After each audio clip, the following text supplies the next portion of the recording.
thank you for coming and spending part of your Tuesday night with us to learn about our candidates. Just wanted to go over a little bit of basic information. If anyone needs restrooms, they are through the doors behind me. We are here at a PTA event, so as such, the PTA is a neutral party. We do not endorse candidates. We are not allowed to endorse candidates, so we are here just for information only for everyone. Tonight we have Tricia Woods over here. She has been our neutral third party from District 5 in Fife, is that correct? Region 5. Region 5 and 5, yes. She has done most of the work with the format and questions for tonight's event. And then we have Luke Adams over here, who's going to be our MC for the night, who will have our questions. Okay. Just really quickly, Yes. I want to introduce Heidi Bennett. Heidi Bennett is our Region 6 Legislative Chair, and she has been a part of my legislative committee helping me work on this, and also Shelley Koba, who is our PTA Legislative Director. So they've been a part of my committee helping me with this. Okay, so I'm going to turn it over to Luke. Thank you.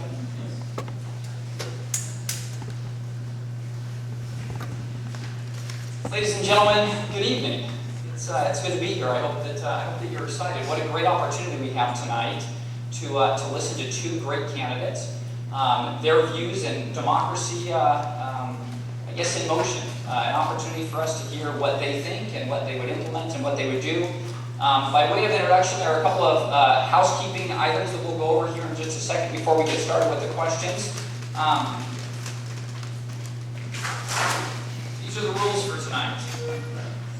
No campaign or related signs in the building. No campaign flyers or related literature handed out inside the building. We're adults. Let us be respectful. No name calling, no bullying, no yelling, and please no being offensive. Rules that are violated will result in prompt and immediate removal from the person or persons from the building. So,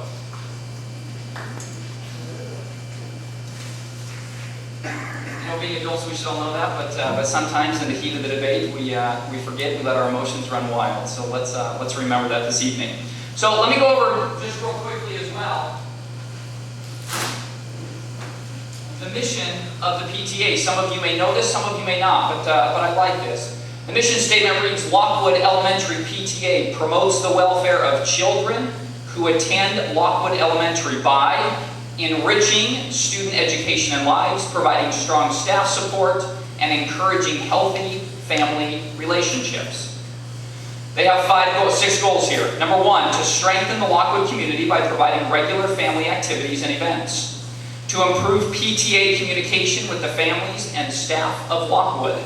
To support Lockwood staff. To strengthen connections with our greater community.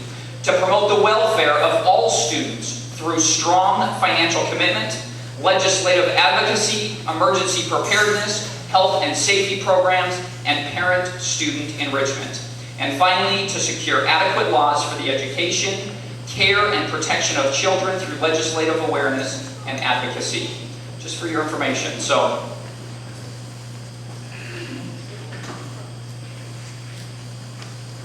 let's move on to the rules of the evening. The candidates here in a moment will have an opportunity to introduce themselves. They'll take a few minutes to do so. We will flip a coin, a heads and a tails. The winner of who calls that will be the first person to introduce themselves. However, each candidate will have the opportunity to also go first with respect to the questions. There are 4 questions that will be asked this evening. Each candidate has 4 minutes to answer the question. We have a timer over here with our timekeeper. When the buzzer goes off, ladies, we'll ask that you stop speaking and we'll move on. So, let's flip a coin.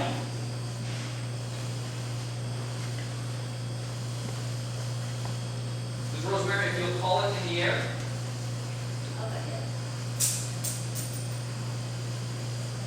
And it is tails.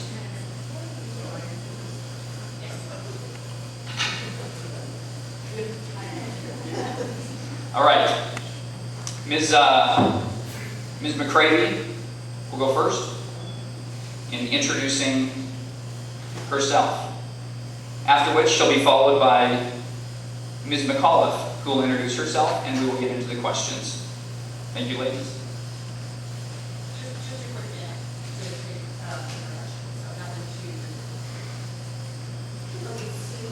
Are we staying seated? Oh, or no, you are can we stand up and sitting? use the microphone, yes, I apologize, sorry about that. Wasn't sure. Yeah, just a quick minute to introduce yourself.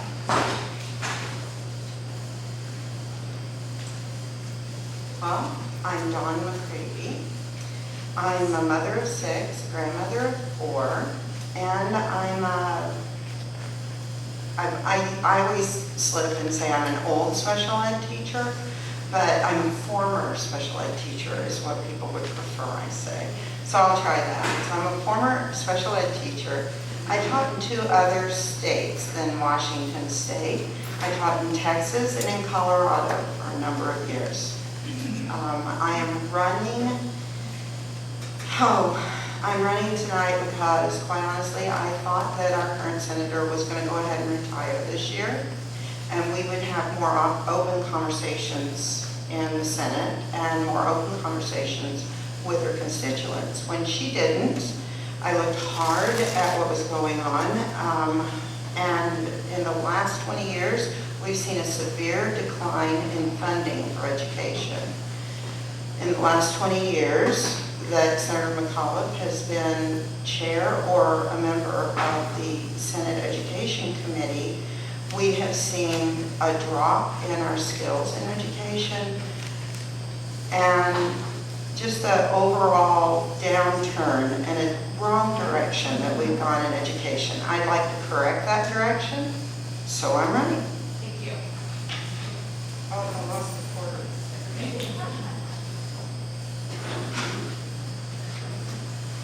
Well, good evening, and thank you all for being here. It's really a privilege for me to come to Lockwood and talk to all of you. You know, I've been involved in education for 35 years. I'm here because 35 years ago, out of my 5 boys and 1 girl, I had children with dyslexia. So I had to learn in 1977 how to fight for my children and other children like them. Because if my children were going to succeed, other children also had to succeed. So I have 6 children, 5 boys, 1 girl, 15 grandchildren from age 2 to age 23. They are all in the education system, either from preschool to college. So I'm invested in being sure that my children and others like them succeed. I have been honored to be part of education reform, real reform, for 20 years, where we set standards and assessments and figured out where children were and what they needed to do in order to succeed.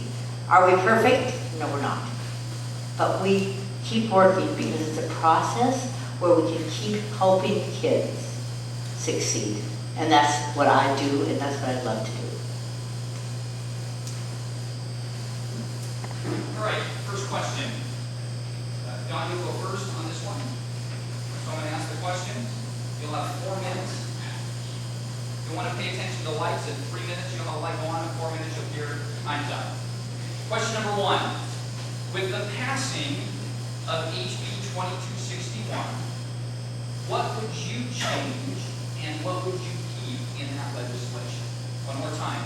With the recent passing of HB 2261, what would you keep and what would you change about that legislation? Any names that means much. Okay. And just start with camera, use you guys.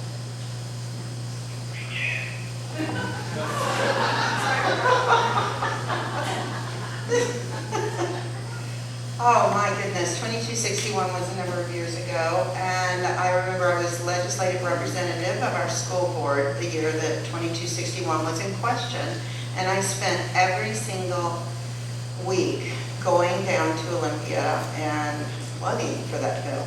I thought it was terribly important, and there were a lot of pieces of it that I thought were important.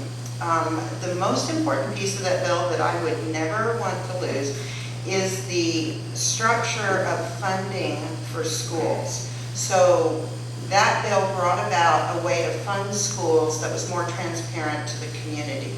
One of the things I think that we're missing drastically in our state, in Olympia, and in our school system, and the way we account for the money we spend is transparency. I believe that that was the most important part of that bill, and it's the part I wouldn't want to give up. I want people to know where the funding is going, where their tax money is going, so that they can say, well, my school looks like this typical school that's supposed to be funded.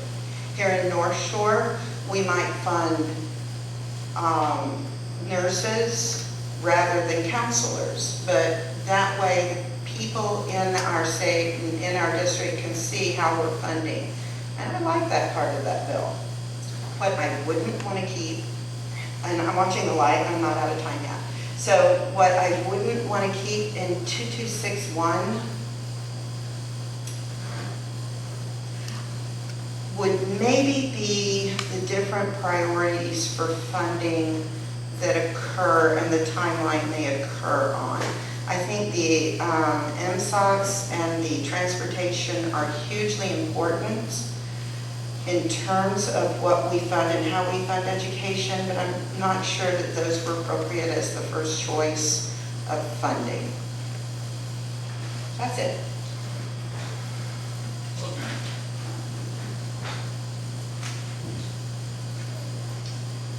Well, many of you were with me on the journey for 2261, and it was a tough journey.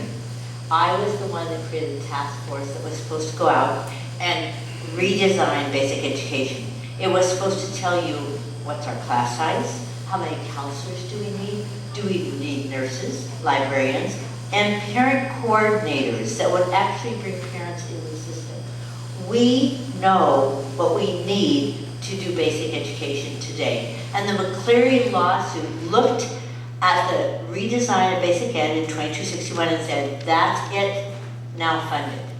Now let me tell you what I would change.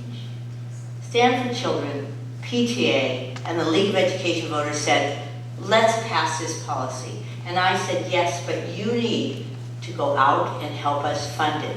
Because there is no way for us in the state today to fund this. We're under the Tim Eyman initiative, which says 2/3 vote. We are under the initiative that says, with Tim Eyman, you can't even cut tax breaks. We are restricted by what we can do. But PTA, League of Education Voters, Stand for Children, you know what? This is the right thing to do. The McCravey lawsuit said it was the right thing to do. So you come up with a grassroots movement that will help us do this. That's what I'm waiting for, because it can't happen from the top. It has to happen from the bottom. That's the change I would make. You can actually stay out there.